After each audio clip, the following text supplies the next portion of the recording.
दुरूद शरीफ पढ़ना।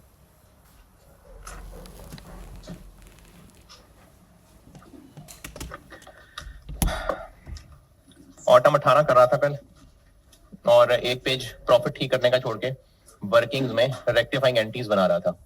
पहली क्या बना ली थी? गोल्डन टाजे डेबिट, परचेजेस क्रेडिट 3700। दूसरी purchases debit, selling expenses credit 2000। फिर cost of sales debit, inventory credit 450, और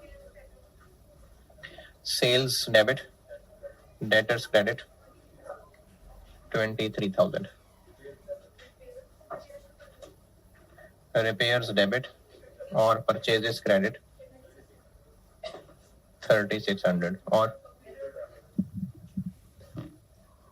computers purchases credit 42,000, depreciation debit, accumulated depreciation credit 7-8, और बस चले 7 पढ़ लें।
फर्नीचर के ऊपर डेप्रिसिएशन रेट क्या है?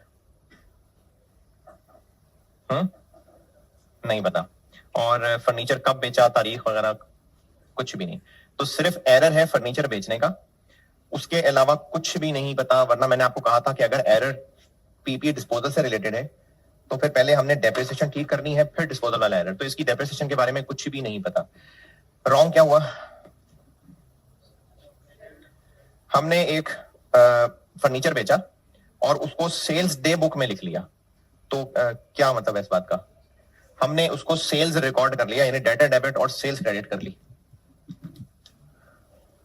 जबकि क्रेडिट क्या होना चाहिए था? फर्नीचर क्रेडिट होना चाहिए था। कितने से? अच्छा चले करेक्ट और रॉन्ग बना के देता हूं। करेक्ट होना चाहिए था रिसीवेबल डेबिट 3000 और फर्नीचर क्रेडिट, इसकी एक्यूमुलेटेड तो पता नहीं, तो बुक वैल्यू से, और 2000 लॉस ऑन डिस्पोजल। ये करेक्ट। रॉन्ग क्या हुआ? Receivable debit, sales credit 3000। चले बताएं रेक्टिफाइंग क्या बनेगी? सेल्स डेबिट हो जाएगी 3000 से, लॉस ऑन डिस्पोजल 2000 और furniture 5000।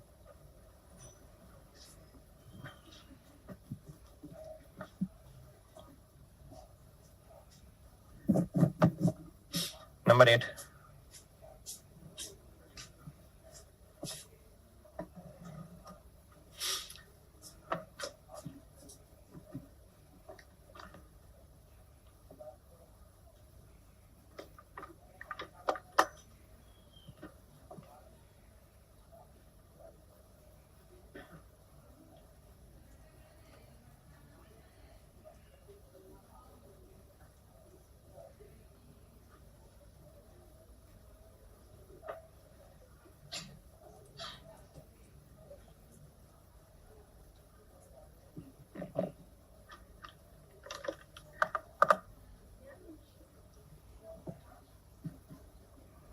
Number 7, number 8, purchase returns को सेल रिटर्न्स बना दिया। अच्छा, एरर को बहुत ध्यान से पढ़ के ये समझना होता है कि वो सिस्टम में कहां हुआ है। क्या पोस्टिंग करते हुए परचेज रिटर्न के अकाउंट की जगह सेल रिटर्न के अकाउंट में पोस्टिंग कर दी? Purchase return has been recorded as sale return.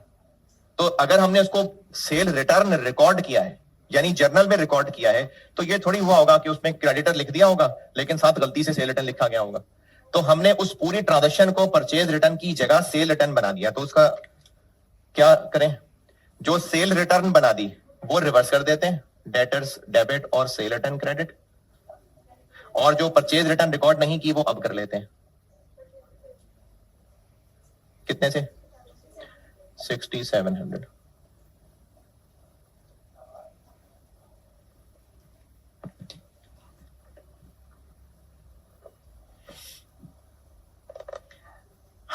Goods drawing की हैं, कोई एंट्री नहीं की, तो अब कर लें ड्राइंग्स डेबिट है जी, गुड्स की ड्राइंग्स हैं, गुड्स की। The owner had withdrawn goods costing, drawings debit और परचेजेस क्रेडिट। कितनी? 4680। ये रेक्टिफाइंग एंट्रीज होगी। अब आप लोग जल्दी से सवाल सॉल्व कर दें, ग्रॉस प्रॉफिट और नेट प्रॉफिट ठीक कर दें। ग्रॉस प्रॉफिट को अलग ठीक करिएगा, वो आपने इसमें से देखना है क्या क्या यूज करना है, और नेट प्रॉफिट को अलग ठीक करिएगा। करें शाबाश।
हाँ जी, done. Correction of net profit. जी, रॉन्ग प्रॉफिट कितना है? कितना? 460,000। चले बताएं।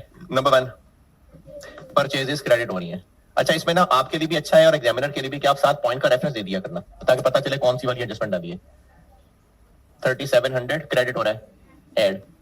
फिर परचेजेस डेबिट हो रही है,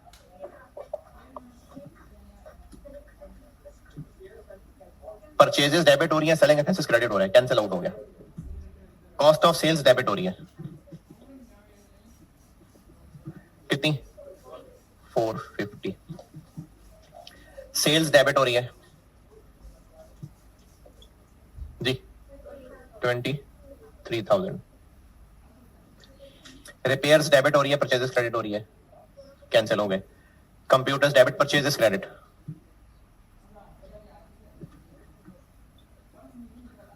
42,000 परचेजेस क्रेडिट। डेप्रिसिएशन हो रही है, डेबिट, 7875 माइनस। सेल्स भी डेबिट हो रही है और लॉस ऑन डिस्पोजल भी डेबिट हो रहा है, तो सेल्स हो गई 3000 डेबिट और लॉस ऑन डिस्पोजल हो गया 2000।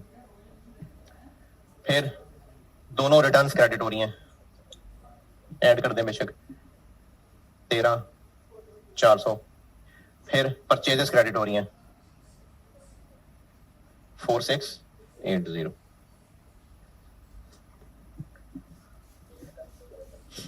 487400, ये 55, ये करेक्ट नेट प्रॉफिट आ गया।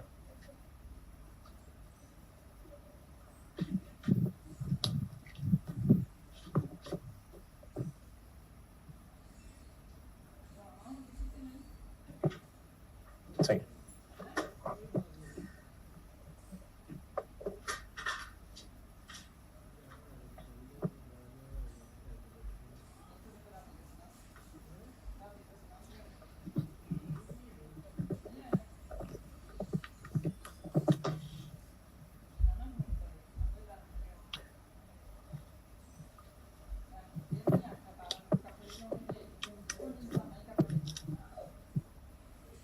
जी, रॉन्ग कितना है? 850। परचेजेस क्रेडिट हो रही है, 3700। दूसरे में परचेजेस डेबिट हो रही है, सेलिंग एक्सपेंसेस नहीं, लेकिन परचेजेस का डेबिट होना आएगा, 2000। कॉस्ट ऑफ सेल्स डेबिट हो रही है, 450। सेल्स डेबिट हो रही है, 23,000। परचेजेस क्रेडिट हो रही है, रिपेयर्स ना सही लेकिन परचेजेस का क्रेडिट होना आएगा, 3600। परचेजेस फिर क्रेडिट हो रही है, 42,000। फिर डेप्रिसिएशन डेबिट हो रही है, यहां नहीं आएगी। फिर सेल्स डेबिट हो रही है, लॉस ऑन डिस्पोजल यहां नहीं आएगा। फिर रिटर्न्स क्रेडिट हो रही हैं, 13,400। और फिर परचेजेस क्रेडिट हो रही हैं, 4680, 894930।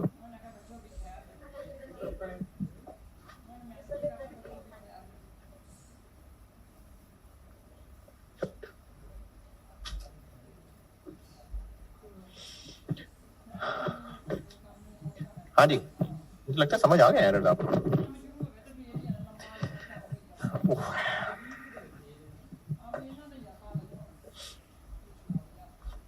इनमें से कोई एंट्री और प्लस माइनस में एतराज है तो बताएं।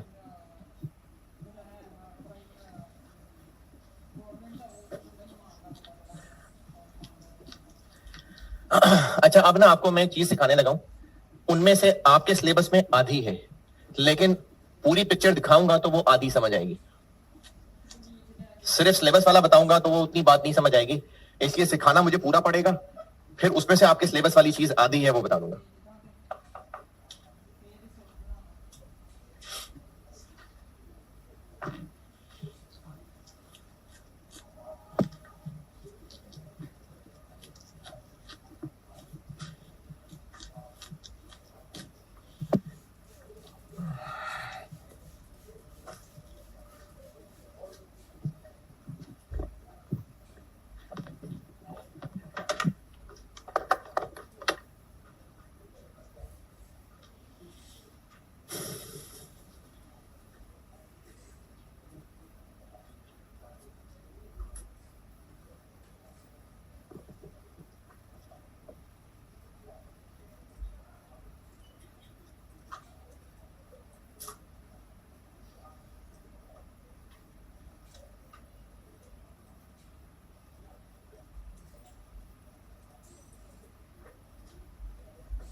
अच्छा, जो अभी चीज समझाने लगा हूं मैं फिर कह रहा हूं, ये दो चीजें बताऊंगा, उनमें से आधा आपके सिलेबस में नहीं है।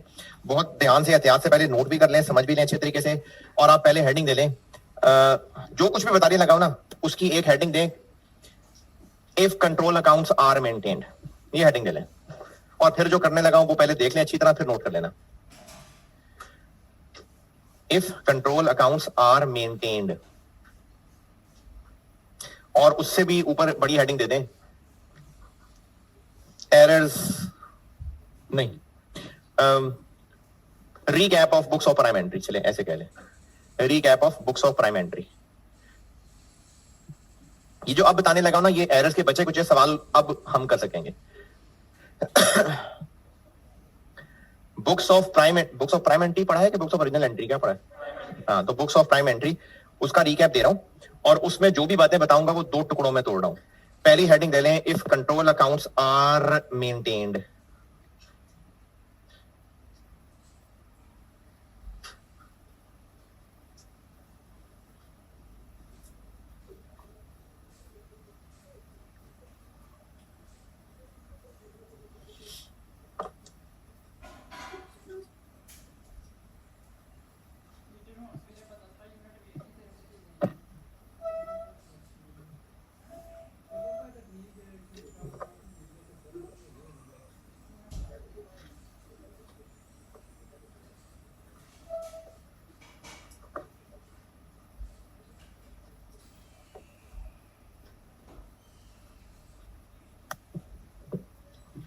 दे दी हेडिंग दे ली, if control accounts are maintained.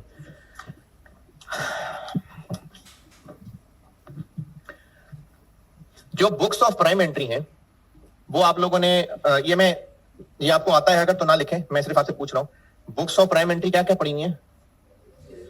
Sales day book, purchase day book, sale return day book, purchase return day book, cash book, general ledger, ये कौन सी बुक होती है?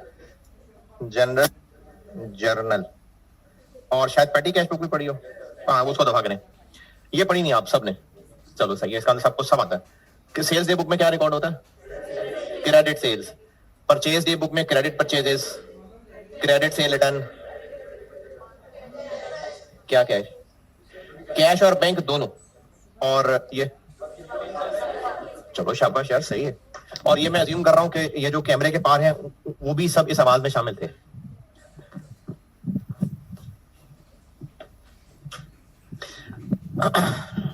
अच्छा, अगर किसी को नहीं पता ये बात, तो ये उनके लिए बता रहा हूं जिनको ये बात नहीं पता और वो लिखना चाहें तो। अकाउंटिंग सिस्टम में ट्रायल और फाइनेंशियल स्टेटमेंट, ये बात जिनको नहीं पता वो नोट कर लेना। ये अकाउंटिंग सिस्टम है, यहां पर क्या हो रहा होता है? यहां रिकॉर्डिंग हो रही होती है, और यहां सब पोस्ट हो रहा होता है, और ये सारा काम पूरे साल में चल रहा होता है, और ये ईयर एंड पे हो रहा होता है। अगर कोई बिजनेस जिसकी बहुत सारी ट्रांजेक्शन हैं, बहुत अन्य ट्रांजेक्शन है, उसकी रोजाना के हजारों सेल्स हो रही हैं, तो फिर उस बिजनेस के लिए ना, ये इसकी मिसाल ऐसे समझिए कि अगर आप बहुत सारा लेक्चर रोजाना रजिस्टर पे नोट करते हैं, बहुत सारा कुछ, हर तीसरे दिन अकाउंटिंग का रजिस्टर भर जाता है, तो फिर आप एक ही रजिस्टर पे सारे सब्जेक्ट्स के लेक्चर नहीं नोट कर रहे होंगे। क्यों? क्योंकि बहुत ज्यादा लिखने वाला होता है, तो फिर हर एक का रजिस्टर भी क्लास में ही लेके बैठते हैं। वरना एक बिल्कुल बचपन में जो मैंने लेजर की कहानी सुनाई थी कि यहां पर सारा कुछ एक रजिस्टर पे लिखा और घर जाकर सब्जेक्ट के अलग अलग रजिस्टर बना लिए, लेकिन अगर यहां ही इतना सारा लिखने वाला होता है तो फिर यहां ही अलग अलग रजिस्टर लेके बैठ जाए, तो वो बिजनेसेस जिनकी ट्रांजेक्शन होती हैं बहुत ज्यादा, तो जो जर्नल वाला काम होता है ना, उसकी जगह 6 जर्नल बन जाते हैं।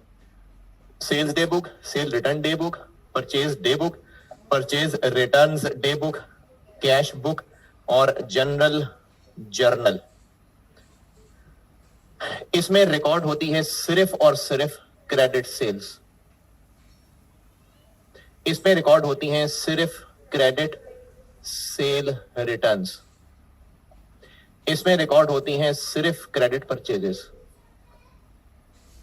इसमें रिकॉर्ड होती हैं सिर्फ क्रेडिट परचेज रिटर्न्स, इसमें रिकॉर्ड होती हैं कैश और बैंक की ट्रांजैक्शंस, और इसमें ऑल अदर्स। यानी इनका दुनिया में रोल वो है जो जर्नल का रोल होना था। ये जर्नल की जगह पर बने हुए 6 जर्नल है। तो अगर किसी को बात नहीं पता वो लिखना चाहे तो लिख ले, अगर पता है तो पता है, फिर रहने देना लिखे। यहां बैठे हुए को पता है, तो जिन्होंने वहां बैठे हुए लिखना है तो वो पॉज करके लिख लेना।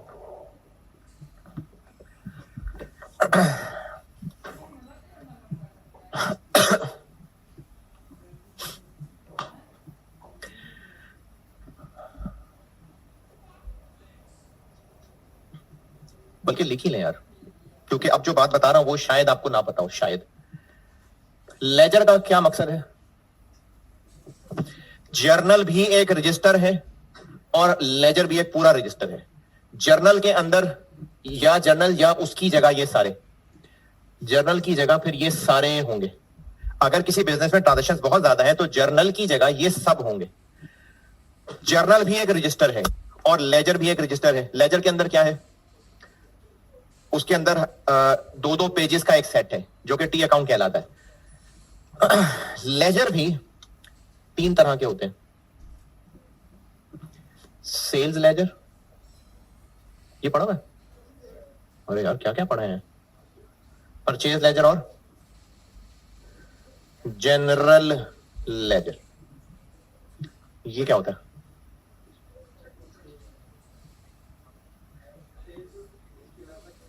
सेल्स और परचेजेस के अलावा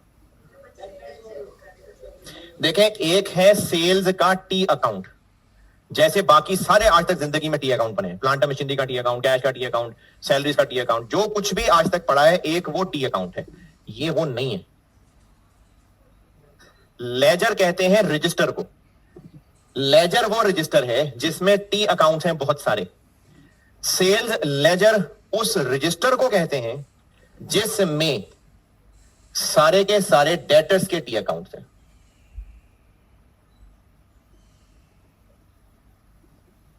इस रजिस्टर में डेटर्स के टी अकाउंट्स हैं, सेल्स का टी अकाउंट नहीं है। सेल्स लेजर और सेल्स के टी अकाउंट में फर्क है। लेजर रजिस्टर है जिसके अंदर टी अकाउंट्स बने हुए हैं और उन टी अकाउंट्स में कैपिटल, बैंक, परचेजेस, रिपेयर, जो कुछ आज तक पड़ा है, क्यूमुलेटेड डेप्शन का टी अकाउंट, फर्नीचर का टी अकाउंट, वो रजिस्टर लेजर होता है।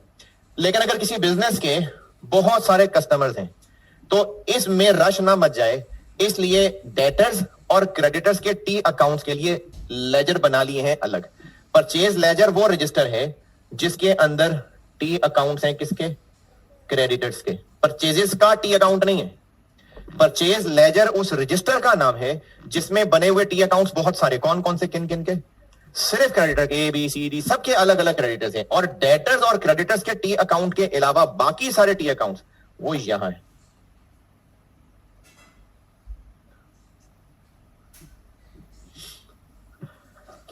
तो अकाउंटिंग सिस्टम के अंदर एक जगह है बुक्स। इनको हम बुक्स या जर्नल कहते हैं। ये बुक्स भी कहलाती हैं। सेल्स जर्नल या सेल्स डे बुक एक ही बात है। ये बुक्स हैं जिसका काम रिकॉर्डिंग है। अगर किसी बिजनेस के पास बस एक ही जर्नल है तो सब उसी में रिकॉर्ड हो रहा है। अगर बहुत ज्यादा ट्रांजैक्शन है तो इसकी जगह ये सारे जर्नल्स होंगे। हो क्या रहा होगा? इनमें रिकॉर्डिंग ही हो रही होगी, क्योंकि इनका इस पूरे फ्लो के अंदर मुकाम ये है। लेजर क्या है? वो रजिस्टर है जिसमें टी अकाउंट्स बने हुए हैं और उन टी अकाउंट्स में यहां से पोस्टिंग होनी है। और लेजर भी 3 तरह के हैं, सेल्स लेजर, परचेज लेजर और जनरल लेजर। सेल्स लेजर वो रजिस्टर है जिसमें तमाम डेटर्स के एक एक करके टी अकाउंट बने। परचेज लेजर सारे क्रेडिटर्स के टी अकाउंट बने। जनरल लेजर इनके अलावा बाकी सारे टी अकाउंट्स बने। ये नहीं जरूरत लिखने की, आता चलो आता है ठीक।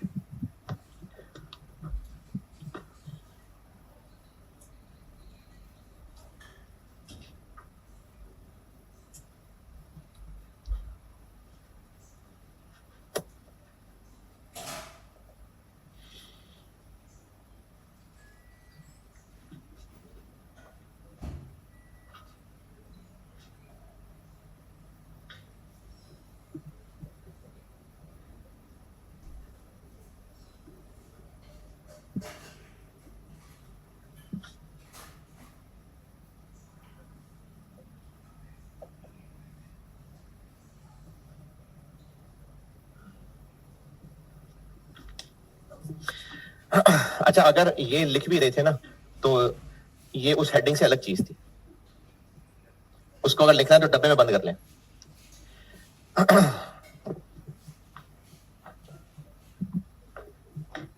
अब वो जो हेडिंग थी if control accounts are maintained, उसके नीचे ये बनाने लगा।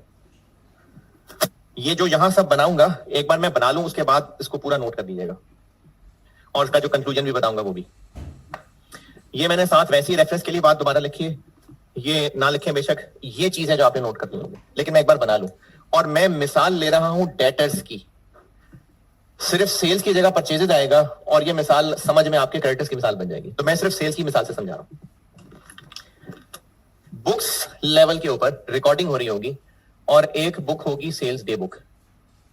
इसमें क्या रिकॉर्ड हो रहा होगा? क्रेडिट सेल्स, सिर्फ और सिर्फ क्रेडिट सेल्स।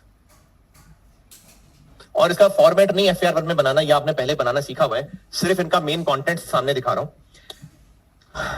कस्टमर का नाम आ रहा होगा और इनवॉइस की वैल्यू आ रही होगी, डेट भी आ रही होगी, कोई इनवॉइस नंबर भी आ रहा होगा।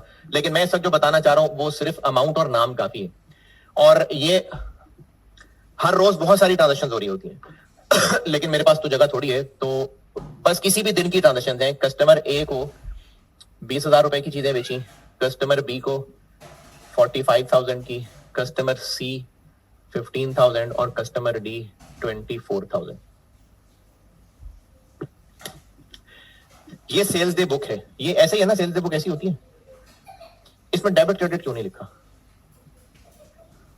जब है ही सारी क्रेडिट सेल्स तो फिर डेबिट क्रेडिट लिखे तकल्लुफ की जरूरत नहीं है। हमें पता है ये है ही सारी क्रेडिट सेल्स, इसलिए ये सिर्फ एक लिस्ट की शक्ल में लिखा जाता है। सेल रिटर्न डे बुक में क्या होगा? Credit sales. तो आज के दिन में ए ने कर दी वापस 4,000 की चीजें और बी कर गया 5,000 की चीजें वापस और डी ने की है 3,000 की चीजें वापस। कैश बुक में क्या होता है? कैश और बैंक की रिसीट्स और पेमेंट्स होती हैं, और चूंकि इसमें रिसीट्स पेमेंट्स दोनों होती हैं तो ये इसकी रिसीट साइड होती है। ऐसी पड़ी हुई या अलग अलग पड़ी हुई है किताब? ऐसे ही पड़ी हुई। ये पेमेंट साइड होती है और ये रिसीट साइड होती है। तो आज के दिन में कस्टमर ए ने 11,000 रुपए दिए, बी ने दिए 21,000, सी ने पे कर दिए 6,000 और डी ने पे किए 7,000। ये हो गई बुक्स में रिकॉर्डिंग। अब जब बुक्स में रिकॉर्डिंग होगी उसके बाद अगला काम पोस्टिंग। जनरल लेजर में बने कौन कौन से टी अकाउंट में पोस्टिंग होगी? जनरल लेजर में बने डेटर्स इसमें बने होंगे। हाँ जी, सेल्स का टी अकाउंट बना होगा। ये सेल्स लेजर है। जनरल लेजर रजिस्टर के अंदर टी अकाउंट्स में से एक टी अकाउंट है। एक टी अकाउंट बना होगा सेल रिटर्न्स का।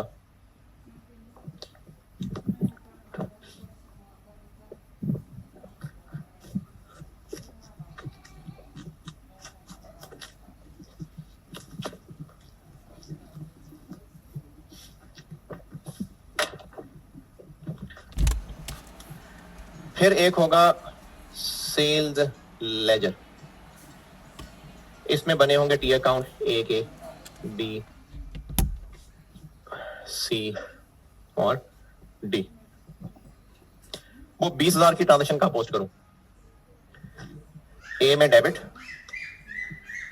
कितनी 20,000 और सेल्स में क्रेडिट करता हूं 45,000, बी में डेबिट और सेल्स में क्रेडिट, सी 15,000 सी में डेबिट और सेल में क्रेडिट कर लेते हैं, डी में डेबिट और सेल में क्रेडिट।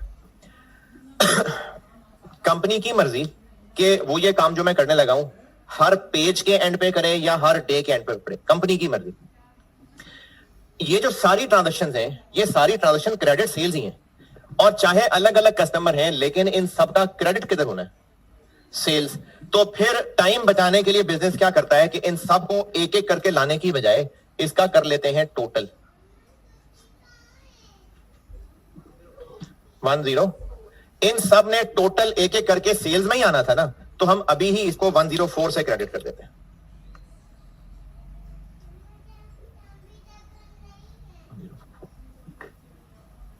इसी तरह ये जो सेल रिटर्न डे बुक है यहां से ट्रांजेक्शंस लाएं, sale return debit A credit 4,000, sale return debit और B credit 5,000, sale return debit और डी क्रेडिट 3,000। और इन सब का एक एक करके डेबिट जो सेल रिटर्न में डालना था तो एक ही बार इसका टोटल कर लेते हैं और ये टोटल ही यहां डाल देते हैं।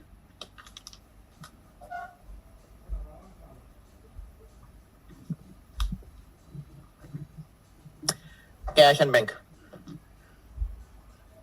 11,000 ए में क्रेडिट और डेबिट डेबिट कैश के टी अकाउंट में, फिर बी में क्रेडिट कितना और कैश में डेबिट, सी और कैश में डेबिट, डी में और कैश में डेबिट। ये ऊपर क्या है? बुक्स। ये है लेजर में बने टी अकाउंट्स। इसका फॉर्मेट डेबिट क्रेडिट क्यों नहीं है? क्योंकि इसमें एक ही ट्रांजैक्शन रिकॉर्ड हो रही है तो डेबिट क्रेडिट बताने का टाइम जाया होगा। इसका ये 2 साइडेड वाला फॉर्मेट क्यों है? क्योंकि रिसीट्स भी हैं और पेमेंट्स भी हैं। अब ये जो ऊपर लिखा हुआ ना कैश बुक, ये अभी इस वक्त जो लिखी नजर आ रही है ये बुक ही है। जब हम यहां से पोस्टिंग करेंगे तो कैश का टी अकाउंट बनाएंगे। अब अगर हम कैश का टी अकाउंट देखें तो इन दोनों भाइयों की शक्ल मिलती जुलती है, तो फिर हम ये टाइम जाया नहीं करेंगे। तो जो बाकी बुक्स हैं वो तो बुक्स हैं, लेकिन जो कैश बुक है ये बुक ऑफ प्राइम एंट्री भी है जरूरत पड़ने पे, और ये कैश और बैंक का टी अकाउंट भी है। जब बुक्स में रिकॉर्ड कर रहे होंगे तो कैश बुक में भी ट्रांजैक्शन रिकॉर्ड हो रही है, और जब पोस्टिंग करने की बारी आएगी तो 7,000 यहां क्रेडिट और डेबिट है, ऑलरेडी है। 11,000 पोस्ट अभी रिकॉर्ड किया, यहां अभी ये रिकॉर्ड किया है। जब पोस्ट करने लगेंगे तो 11,000 इधर क्रेडिट और डेबिट है ऑलरेडी। तो ये जो कैश बुक है ये बुक ऑफ प्राइम एंट्री भी है और कैश और बैंक का टी अकाउंट भी। इन ट्रांजैक्शंस को हमने किया लेजर में पोस्ट, और अगर इनके सीडी बैलेंस देखें तो इसका सीडी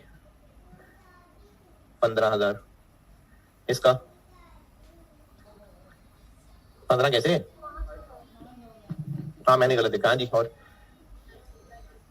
9 के 19 इधर 9 इधर 14। और चूंकि ये लेजर्स सारा साल बनते रहेंगे और फिर एंड पे सीडी बैलेंस ट्रायल में जाएगा, तो ट्रायल में बहुत रश मच जाएगा क्योंकि इतने सारे डेटर्स के टी अकाउंट आ रहे होंगे। तो फिर बिजनेस ये करता है कि इस रजिस्टर को उठा के रखता है साइड पे। रजिस्टर बनता है लेकिन जनरल लेजर में डेटर्स के नाम का एक टी अकाउंट और खोल देता है, बस डेटर्स, बस सिर्फ डेटर्स।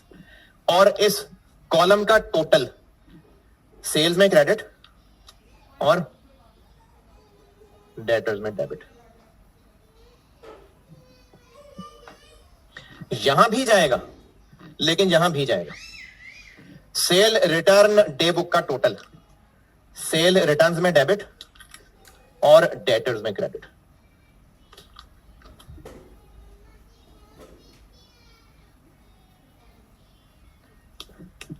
इसी तरह से इसका टोटल करिएगा। कैश में डेबिट ऑलरेडी है और डेटर्स में क्रेडिट। इस डेटर्स के टी अकाउंट का सीडी देखिएगा कितना, इन चारों का टोटल करिएगा 47। तो कहानी यह है कि जनरल लेजर में बने इस कंबाइंड डेटर्स अकाउंट को कहते हैं कंट्रोल अकाउंट। ये डेटर्स कंट्रोल अकाउंट कहलाता है कि इतने सारे कस्टमर्स ट्रायल में लाने की जरूरत नहीं है, एक टी अकाउंट का बैलेंस आ जाएगा, वहां से बैलेंस शीट में लिख देंगे, बहुत है। इसको कंट्रोल अकाउंट कहते हैं। अब इसमें ये जो सेल्स लेजर है ये डबल एंट्री सिस्टम से बाहर है। डबल एंट्री सिस्टम है ये। क्यों बाहर है? क्योंकि 104 क्रेडिट हो गया, 104 डेबिट हो गया, हो गई पूरी डबल एंट्री। वो बाहर है, बना हुआ है रजिस्टर। अच्छा, तो फिर ये बनाते ही ना, इसकी क्या जरूरत थी?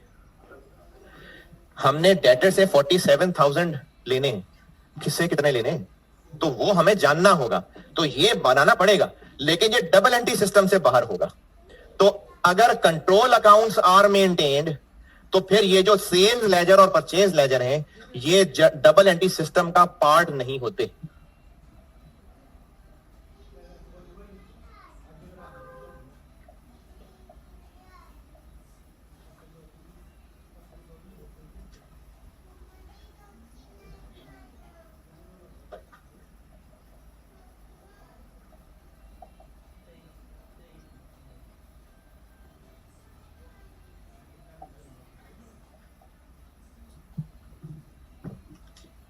अगर कंट्रोल अकाउंट्स आर मेंटेन्ड तो फिर सेल्स लेजर और purchase laser double entry system का पार्ट नहीं। ये कहानी है अगर कंट्रोल अकाउंट्स मेंटेन होते हैं तो। अच्छा, ये मुझे इसलिए समझानी जरूरी थी कि फिर मैंने आपको बताना है कि कंट्रोल अकाउंट मेंटेन नहीं होते तो क्या, और आपके सिलेबस में कंट्रोल अकाउंट मेंटेन नहीं होते, यानी आपके सिलेबस में ये नहीं है। आपने इंट्रो में कंट्रोल अकाउंट नहीं पढ़ा हुआ, क्या पढ़ा हुआ है? नहीं पढ़ा ना, तो एरर्स वाले चैप्टर में भी फिर कंट्रोल अकाउंट नहीं टेस्ट होंगे। तो ये जो अभी इस वक्त सामने बनाया ये एफआर 1 के सिलेबस में नहीं है, ये बताना जरूरी था ताकि मैं अगली बात समझा सकूं। ये कहानी सारी, अगर पिक्चर लेनी है पिक्चर ले लें, नहीं तो इसको दोबारा सुनना और पॉज करके लिख लेना।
हाँ जी, मैंने इसको मिटाना है।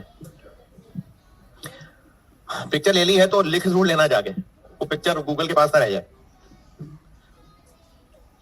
अब हेडिंग दें, if control accounts are not maintained. If control accounts are not maintained,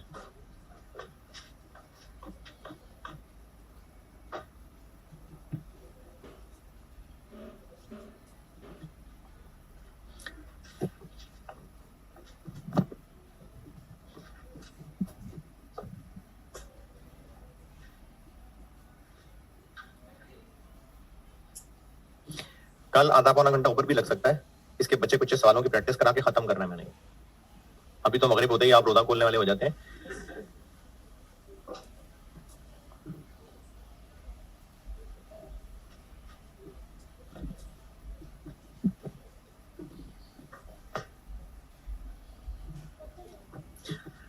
क्या फर्क पड़ेगा?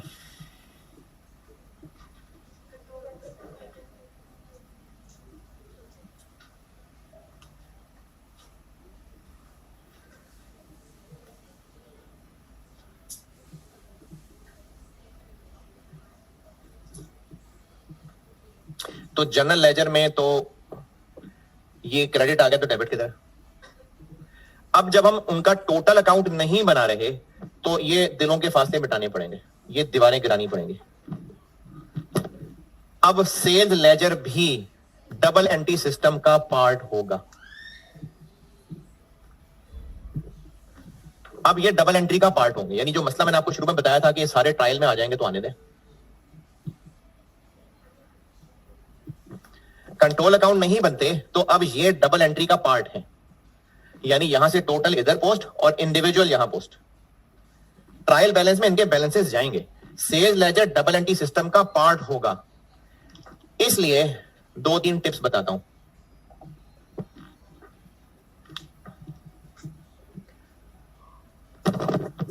अब आप जब ये पिक्चर खींच के वहां लिख लेंगे, यार पता नहीं लिखेंगे नहीं लिखेंगे, मैं क्या उम्मीद रखूं आपसे।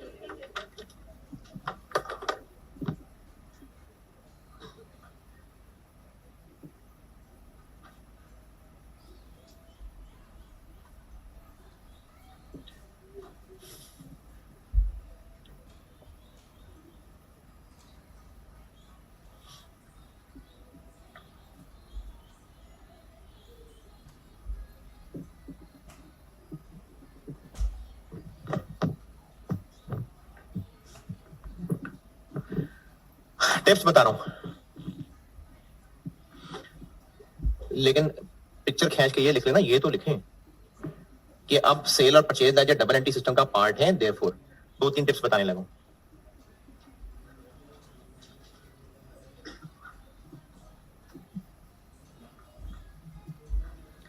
और ये टिप्स मेनली सस्पेंस अकाउंट की हेल्प के लिए बता रहा हूं।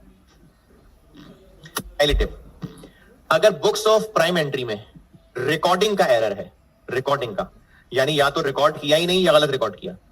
बुक्स ऑफ प्राइम, पहली टिप, अगर बुक्स ऑफ प्राइम एंट्री में रिकॉर्डिंग का एरर है तो उसमें इन्वॉल्व्ड सारे अकाउंट्स हिट होंगे और सस्पेंस नहीं बनेगा। अगर बुक्स ऑफ प्राइम एंट्री में रिकॉर्डिंग का एरर है तो सारे रिलेटेड अकाउंट्स अफेक्ट होंगे, इसलिए सस्पेंस नहीं बनेगा। देखिए, जब यहां पर मैंने 20,000 की बजाय 2,000 लिख दिया तो फिर क्या होगा? यही 2,000 यहां आएगा और यही 2,000 टोटल में मिलके यहां आएगा, तो दोनों जगह अफेक्ट जाएगा ना, सस्पेंस की जरूरत नहीं है। पहली टिप दोबारा बता रहा हूं, अगर error books of prime entry में रिकॉर्डिंग का है, रिकॉर्डिंग का, तो वो सारे रिलेटेड अकाउंट्स को हिट करेगा, इसलिए सस्पेंस नहीं जरूरत होगी।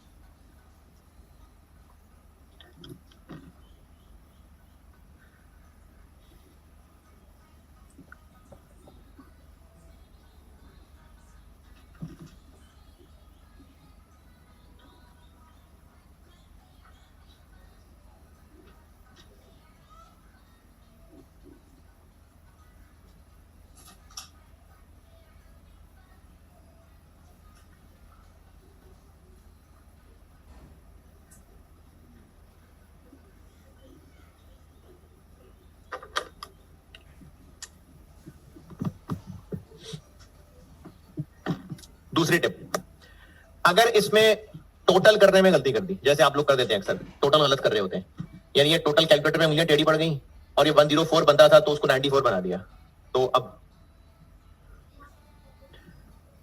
इस टोटल के गलत होने से इसका इफेक्ट आएगा सेल्स अकाउंट में, बस इंडिविजुअल में भी जाएगा। क्यों? वो तो अलग अलग कर रहे थे। तो अगर बुक्स ऑफ प्राइम एंट्री में टोटलिंग की गलती है, अच्छा मैं टिप लिखवा के ना मिसाल सेल्स डे बुक की दे रहा हूं, वरना मेरा मतलब sales day book, sale return day book, purchase day book, purchase return day book सारे हैं, इसलिए मैं मिसाल सेल्स डे बुक की देके टिप बता देता हूं कि अगर सेल्स डे बुक में टोटलिंग का एरर है तो उसका इफेक्ट सिर्फ सेल्स अकाउंट पे जाएगा और ठीक करने के लिए सस्पेंस यूज होगा। अगर सेल्स डे बुक में टोटलिंग का एरर है तो इफेक्ट सिर्फ सेल्स अकाउंट पे जाएगा, इसलिए ठीक करने के लिए सस्पेंस यूज होगा। इसी पॉइंट को जब परचेज डे बुक की नजर से पढ़ेंगे तो बात हो जाएगी कि सिर्फ परचेज डे बुक का टोटलिंग का एरर है और परचेज अकाउंट में जाएगा। सेल रिटर्न डे बुक की टोटलिंग का एरर है तो सेल रिटर्न अकाउंट में जाएगा। परचेज रिटर्न डे बुक की टोटलिंग का एरर है तो परचेज रिटर्न के अकाउंट में जाएगा। तो अगर बुक में टोटलिंग का मसला है तो सस्पेंस इन्वॉल्व होगा।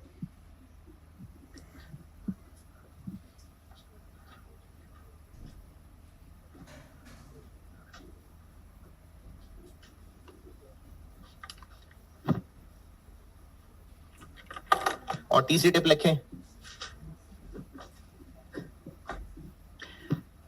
ये जो इंडिविजुअल डेटर्स और क्रेडिटर्स के टी अकाउंट हैं, ये चूंकि डबल एंट्री सिस्टम का हिस्सा है, इसलिए अगर इन अकाउंट में कोई एरर है तो वो रेक्टिफाई होगा। ये टिप पहले दोबारा सुन लें।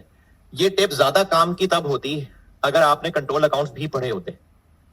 अगर कंट्रोल अकाउंट्स भी पढ़े होते तो ये सारे T accounts double entry system का हिस्सा होते ना होते, तो इनमें अगर कोई एरर हो रहा है तो उसकी रेक्टिफाइंग एंट्री ना होती। लेकिन आपने चूंकि कंट्रोल अकाउंट्स पढ़ने ही नहीं है, तो इसलिए अगर ये तीसरी टिप आपको लग रहा है कि लिखने से कंफ्यूजन बढ़ेगी तो ना लिखना। तीसरी टिप ये बता रहा हूं कि चूंकि ये सेल्स लेजर और purchase laser double entry system का हिस्सा है, इसलिए इन इंडिविजुअल डेटर क्रेडिटर के टी अकाउंट्स में कोई गलती है तो उसकी होगी रेक्टिफाइंग एंट्री। सेल्स लेजर और purchase laser double entry system का हिस्सा है, इसलिए इन इंडिविजुअल डेटर्स क्रेडिटर्स के टी अकाउंट में कोई एरर है तो उनकी रेक्टिफाइंग एंट्रीज होंगी। चले ठीक है, कल फिर इसकी और प्रैक्टिस करा के तो कल बस दी एंड करते हैं इसको। ठीक।